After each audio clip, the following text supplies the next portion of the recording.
Hi guys, welcome back to my channel.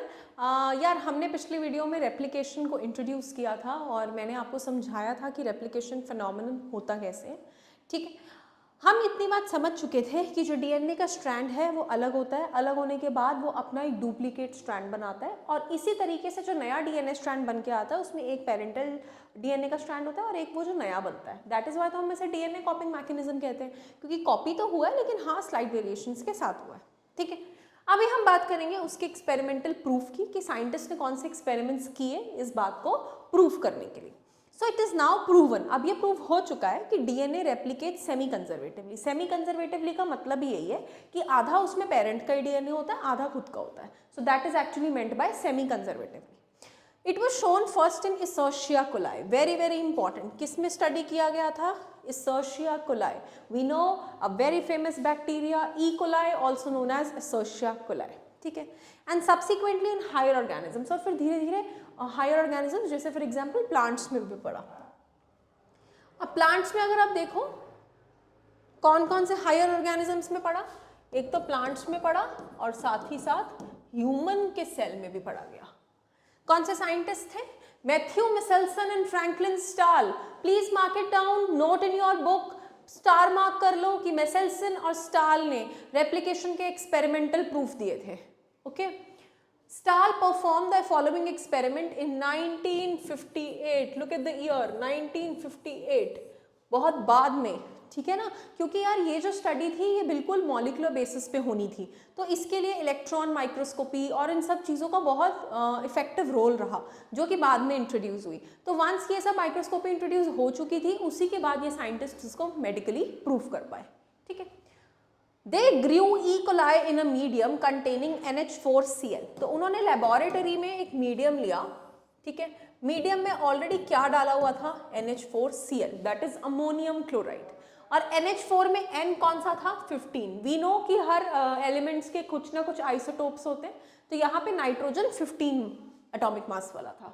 ठीक है, और इस N15 को, N का जो 15 फॉर्म होता है उसे हैवी बोला जाता है और N का जो 14 फॉर्म होता है उसे लाइट बोला जाता है। मतलब हल्का है, मतलब भारी है। सेम नॉर्मल इंग्लिश हिंदी भाषा में भारी और हल्का दो नामों से जाना जाता है। ठीक है, 15 ऑलवेज वेट भारी है तो वो ज्यादा हो गया, 14 वेट कम है तो वो हल्का है। ठीक है, as the only nitrogen source for many generations. ठीक है, अब फॉर एग्जाम्पल इसमें ऑलरेडी एक ये ई कोलाई है, ई कोलाई में डीएनए स्ट्रैंड है। ठीक है, रेप्लिकेशन के दौरान ये डीएनए स्ट्रैंड्स अलग अलग होंगे।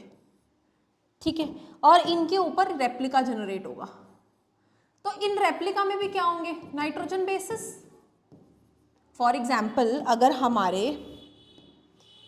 हमारे इस पे एडेनिन था नेचुरली, तो जो नया स्ट्रैंड बनेगा उस पे थायमीन लगा आएगा, है ना। लेकिन वो थायमीन कब आएगा? वो थायमीन तभी तो आएगा जब वहां होगा। और थायमीन क्या है? नाइट्रोजन बेस, तो मतलब वो किसका बना हुआ है? नाइट्रोजन का। नाइट्रोजन वो कहाँ से लेगा? नाइट्रोजन वो लेगा सराउंडिंग मीडियम से, और सराउंडिंग मीडियम में कौन सा नाइट्रोजन है? N15, तो वो इस N15 को अपटेक करेगा। तो मतलब जो हमारे पास नया डीएनए स्ट्रैंड बनेगा उसमें एक तो पेरेंटल होगा, ठीक है, तो जो दूसरा होगा वो हमारा न्यू स्ट्रैंड है, और उस न्यू स्ट्रैंड में नाइट्रोजन सोर्स क्या हो गया? N15। डन। चलिए, the result was that N15 was incorporated into newly synthesised DNA. N15 नए डीएनए में दिखा।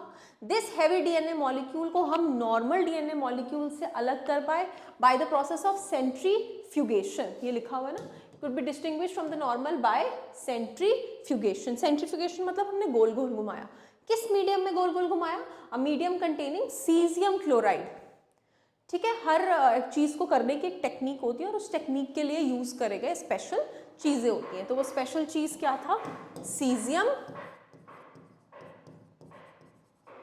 क्लोराइड।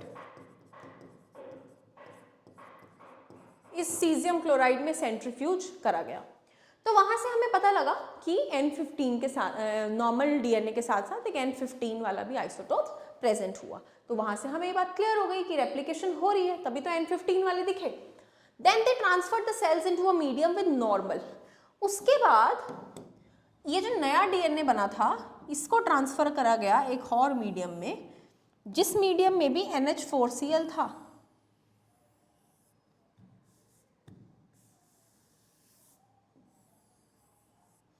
इस मीडियम में भी NH4Cl था। ठीक है, इस N में क्या होता है 14, ये 14 था लाइट वाला। तो अब जो हमारा नया डीएनए आया, ये जो था ये 15 था नाइट्रोजन, ये नाइट्रोजन सिंपल था। ठीक है, अब ये दोनों स्ट्रैंड्स अलग अलग हुए।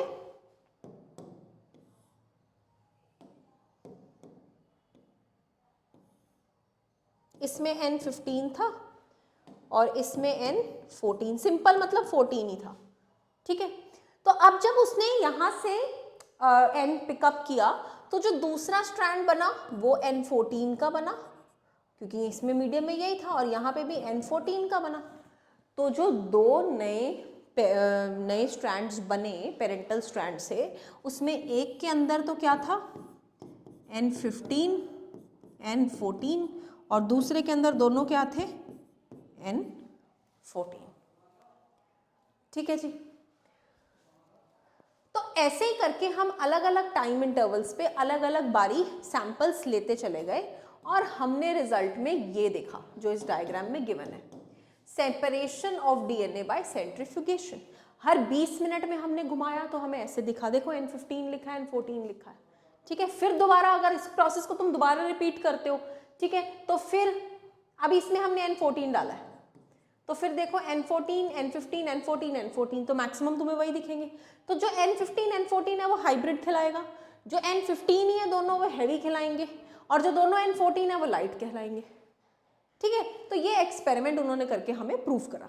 10 डीएनए जो एक्सट्रैक्ट हुआ था बारी बारी, उसमें हमें कुछ after every generation equivalent amount of चीजें दिखाई दे रही थी। ठीक है जी। इस बहुत सिमिलर एक्सपेरिमेंट्स को प्रूव करने के बाद हमें पता चला कि जो हमारा रेप्लिकेशन है वो प्रूवन फिनोमिनन है, क्योंकि हर न्यू डीएनए स्ट्रैंड में हमें वन पेरेंटल और वन न्यू कॉम्बिनेशन दिखाई दे रहा था, तो एक्सपेरिमेंटली प्रूव हो गई वो चीज। ठीक है, apart from that E coli 80 minutes के लिए हमने ग्रो कराया था, तभी तो 20-20 मिनट की 3 जनरेशंस दिखाई ना उसकी, राइट। तो वहीं से हमें समझ में आ गया। ऐसे ही कुछ सिमिलर एक्सपेरिमेंट्स करे गए थे थायमिडीन का यूज करते हुए। जैसे यहाँ पे हमने नाइट्रोजन लिया था सिंपल, 2 आइसोटोप्स लिए थे नाइट्रोजन के, तो जो बड़े प्लांट्स पे एक्सपेरिमेंट हुए वो वहाँ पर हमने रेडियो एक्टिव थायमिडीन लिया था। ठीक है, न्यूली सिंथेसाइज्ड डीएनए स्टडी करने के लिए। और कौन से प्लांट पे स्टडी किया था? विशिया फैबा। ये इंपॉर्टेंट क्वेश्चन आता है, किसने किया था? टेलर एंड कलीग्स 1958 में। पूरा इंपॉर्टेंट क्वेश्चन आता है ये। तो इस प्लांट पे भी सिमिलर टाइप ऑफ एक्सपेरिमेंट किए गए थे टेलर द्वारा। ठीक है, इन सभी एक्सपेरिमेंट्स ने ये प्रूव कर दिया था कि जो डीएनए है क्रोमोसोम्स में वो सेमी कंजर्वेटिवली रेप्लिकेट करता है। ठीक है जी, एक्सपेरिमेंटल प्रूफ मिल गया। ओके, अब अगले लेक्चर में मैं आपसे डिस्कस करूंगी वो मशीनरी, वो एंजाइम्स जो इन्वॉल्व होती हैं इस पूरे प्रोसेस में। कौन स्ट्रैंड्स को अलग करेगा, कैसे स्ट्रैंड्स अपना कॉम्प्लीमेंटरी ढूंढेंगे, कौन सी एंजाइम्स इनको जुड़ने में मदद करेंगी, कौन पहले इन्हें अलग करेगा, एटसेट्रा एटसेट्रा एटसेट्रा। तो वो सब मशीनरी और उनके एंजाइम्स हम नेक्स्ट टॉपिक में स्टडी करेंगे। आई होप आपको एक्सपेरिमेंटल प्रूफ समझ में आया होगा और इस पर काफ़ी क्वेश्चंस भी पूछे जाते हैं। Thank you so much for watching my lecture. That's all.